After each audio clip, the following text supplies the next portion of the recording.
Good morning, Merica. Morning, It Merica. is a little after 9 o'clock, March 1st. Good morning, sheeple. Chilly Friday.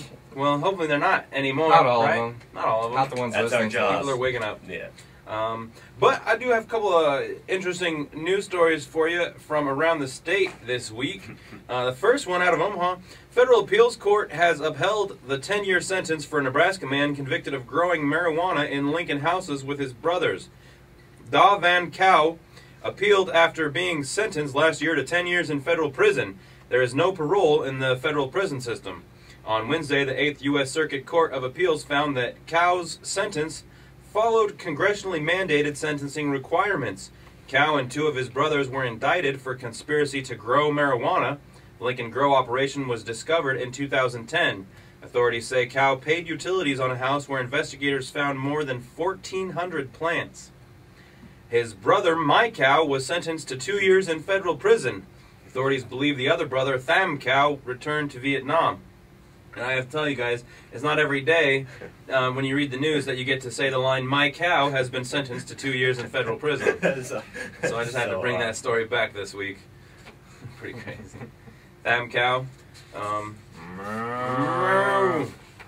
But that's that 1,400, that's a lot of plants to have in one house. Man, that's a pretty big operation you had going on there. And another one from earlier this week, Nebraska lawmakers are set to review a proposal that would prohibit school bus drivers from using cell phones while driving. Legislature's Transportation and Telecommunications Committee will consider the measure during a hearing on Tuesday. The bill would prohibit school bus drivers from using any type of interactive wireless communication device whenever the vehicle is in motion. The prohibition would not apply to dispatch communication devices. The measure was introduced by Senator Kate Sullivan of Cedar Rapids. Isn't it already illegal to use a cell phone while you're driving? Do they have to make a special, like right now, bus drivers are allowed to do it? There was a loophole or something? I'm a little confused. Because, see, you and I, if we were to get caught on the phone, we could get pulled over for that. Yeah. Why is there a gray area right now for bus drivers? It doesn't make sense. I guess they feel safer having a bus driver driving children to school on the cell phone than just a person. How about we driving treat everyone equally? Exactly. Everybody should be under the exact same laws as everyone else. And there are a couple other stories from the area this week. One here out of Sargent, Nebraska, a 55-year-old man has died after being run over by a tractor in central Nebraska's Custer County.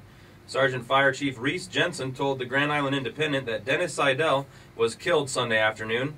Jensen reports that Seidel was refueling the tractor when he apparently hit the tractor's starter button, and the tractor fired up, slipped into gear, and ran him over. Funeral was scheduled for today.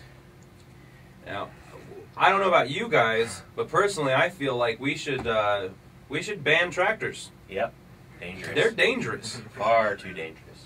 I mean, how is a starter button on a tractor any different than a trigger on a gun? I don't know. We should ban them all. Definitely tractors should be registered. You can't have a tractor without registering it, because that would prevent an accident like this from happening. Oh, right? yeah. And only John Deere tractors are dangerous. Oh, yeah. You might want to be careful. Everything. It just got real up in here. Everything else is safe, but John Deere tractors, we gotta take those away. Yeah. Well, from your mouth to God's ears, I suppose. I don't know. Anyway, we'll be coming back here in a few minutes, but first up, we got some Soundgarden with "The Day I Tried to Live" on 88.1 KCNT.